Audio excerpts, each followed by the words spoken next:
नमस्कार दोस्तों, मैं उपेंद्र कुमार, मेरा चैनल शिवांश बुद्ध स्टोरी में आपका स्वागत है। आज मैं आपके लिए फिर से एक नई ज्ञान से भरी दिलचस्प कहानी लेकर आया हूं। देर ना करते कहानी को शुरू करते हैं। यदि मेरा कहानी अच्छा लगे तो चैनल को लाइक सब्सक्राइब करें ताकि हमारी कहानी आप तक पहले पहुंच सके। जो समझ लेंगे तो उनका समाधान आसान हो जाएगा। धर्म। बुद्ध ने शिष्यों के सामने एक रस्सी में 3 गांठ लगाई और पूछा कि क्या ये वही रस्सी है जो गांठ बांधने से पहले थी। जीवन मंत्र डेस्क। गौतम बुद्ध की एक प्रचलित कथा के अनुसार एक दिन सुबह सुबह सभी शिष्य बुद्ध के प्रवचन सुनने के लिए एक साथ बैठे हुए थे। कुछ देर बाद बुद्ध अपने साथ एक रस्सी लेकर आए। तथागत के हाथ में रस्सी देखकर सभी शिष्यों को हैरानी हुई।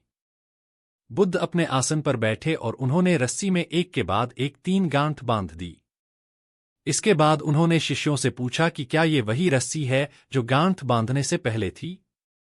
इस प्रश्न के जवाब में एक शिष्य ने कहा कि तथागत, इसका उत्तर थोड़ा मुश्किल है। ये हमारे देखने के तरीके पर निर्भर करता है। एक तरह से तो रस्सी वही है, इसमें कोई बदलाव नहीं है। एक अन्य शिष्य ने कहा कि अब इसमें 3 गांठें लगी हुई हैं जो कि पहले रस्सी में नहीं थी।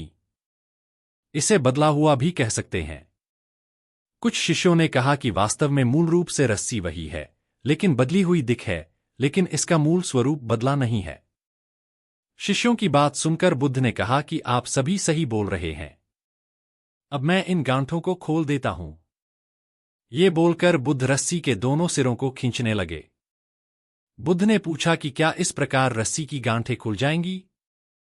सभी शिष्यों ने कहा कि नहीं, ऐसा करने से तो गांठें और ज्यादा कस जाएंगी। इन्हें खोलना और मुश्किल हो जाएगा। बुद्ध ने कहा कि ठीक है, अब एक अंतिम प्रश्न, इन गांठों को खोलने के लिए हमें क्या करना होगा। शिष्यों ने कहा कि हमें इन गांठों को ध्यान से देखना होगा, जिससे हम जान सकें कि इन्हें कैसे लगाया गया है। इसके बाद हम गांठें आसानी से खोल सकते हैं। बुद्ध इस जवाब से संतुष्ट हो गए और उन्होंने कहा कि ये सही बात है। हम परेशानियों में फंसे रहते हैं और बिना कारण जाने ही उनका हल खोजने लगते हैं, जबकि हमें पहले समस्याओं के मूल को समझना चाहिए। जब समस्याओं की वजह समझ आ जाएगी तो उन्हें सुलझाना बहुत ही आसान हो सकता है।